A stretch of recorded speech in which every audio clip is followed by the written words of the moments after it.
So, why have wildfires been so bad in recent years? Well, if you immediately said, duh, climate change, well, then okay, you're mostly right. It's a disastrous new normal. Catastrophic fires, once contained to one season, now a harrowing year-round battle. We gotta go.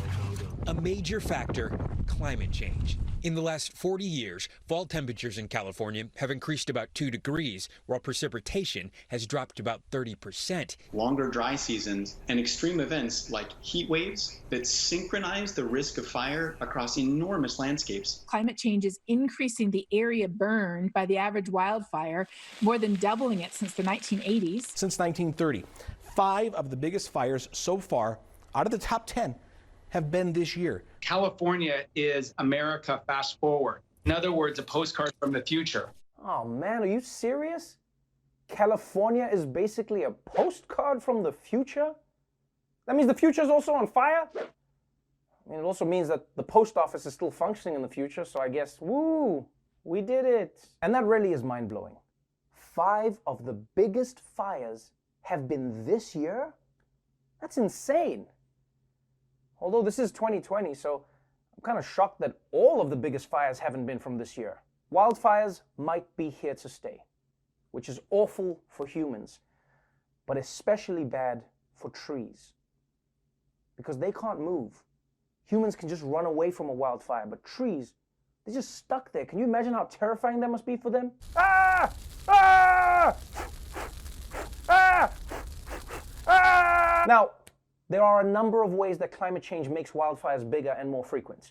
For instance, not only does drier wood and leaves make better fuel for fires, but hot weather is also associated with increasing lightning strikes that ignite them. In fact, even small things about climate change can have a huge ripple effect that leads to fires.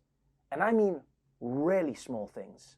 Millions of drought-stressed trees in California forests were low on sap, which is their natural defense against the bark beetle. These are these little tiny bugs about the size of a grain of rice. Bark beetle infestation is linked to global warming. As the weather gets warmer, they burrow into the bark of pine trees. They kill the pine trees. The pine trees then essentially become sticks of kindling ready to burn. The beetles took down more than 160 million trees, and that's where some of the largest fires are burning today. Yeah, believe it or not, people, the spread of the tiny bark beetle is yet another way that climate change is making wildfires worse.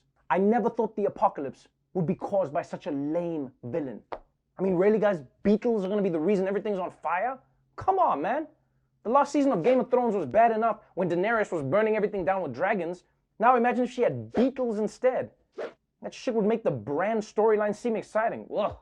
Let's get back to the kid who's like a bird or something. I don't want to watch these beetles. So yes, we have to address climate change. But the truth is, climate change isn't the only reason that these fires have been getting worse. There's also at least a century of government stupidity.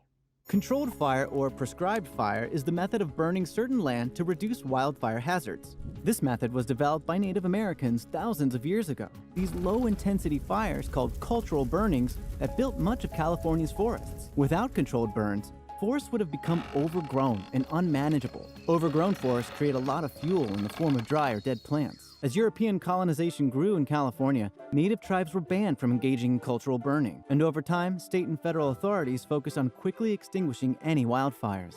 For example, the U.S. Forest Service infamous 10 a.m. policy said that any fires that occurred must be put out by 10 a.m. the next day. This limit on fires did little to reduce the fuel that was growing on the forest floor. And even with these policies, California still has fuel loads waiting to be burned from centuries ago, making prescribed burning far more tedious and expensive than previously thought. Yeah, you heard that right. One thing that would help out a lot is if California had been doing more controlled burns, which is basically when you burn a little to prevent a lot from burning later. It's the same way you meet your college friend for coffee so that you don't have to have a 3-hour dinner with them. And you know, you have to admit, it's pretty unbelievable that California is now doing what they outlawed the native people from doing. I guess it's kind of hard, though, to kick somebody off their land and take their advice at the same time. This is my property now, you savage! Oh, also, before you go, do you have any landscaping tips, like any mulching techniques or things that I have to learn?